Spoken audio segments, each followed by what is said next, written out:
నేను అదే అంటున్నా, మరి ఇంత అవగాహన ఉన్నటువంటి పార్టీ మరి 42% ఇస్తా అంటే జనరల్గా ప్రజలు నమ్ముతారు. కానీ దీని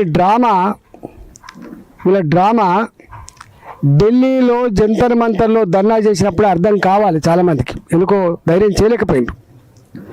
ఒకవేళ రేవంత్ రెడ్డి గారికి రాష్ట్రంలో ఉన్న కాంగ్రెస్ పార్టీకి 42% అమలు చేసే సత్తానే ఉంటే ఎందుకు జంతర్ మంతర్ దగ్గర ధర్నా పోయిందనేది అర్థం కావాల్సి ఉండాలి.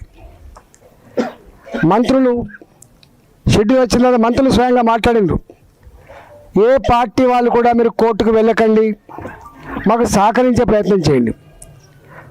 సహకరించాల్సింది పార్టీలు కాదు, సహకరించాల్సింది వ్యక్తులు కాదు, సహకరించవలసింది రాజ్యాంగబద్ధంగా ఉందా లేదా అనేది అది కావాలి. ఒక మంత్రి గారేమో మేము కోర్టు తీర్పు వెలువడిన తర్వాతనే నోటిఫికేషన్ ఇస్తామని కూడా చెప్పిండు. కానీ జడ్జిమెంట్ రాలేదు, తీర్పు రాకముందే ఆధారబాధన నిన్న పొద్దున నామినేషన్ ప్రక్రియ సులువైద్దని చెప్పి నోటిఫికేషన్ ఇచ్చినట్టుగా వాళ్ళే ఇచ్చుకున్నారు. దాంతో ఎంత అబాస్పాలైందో దాన్ని బట్టి అర్థం కావాలి.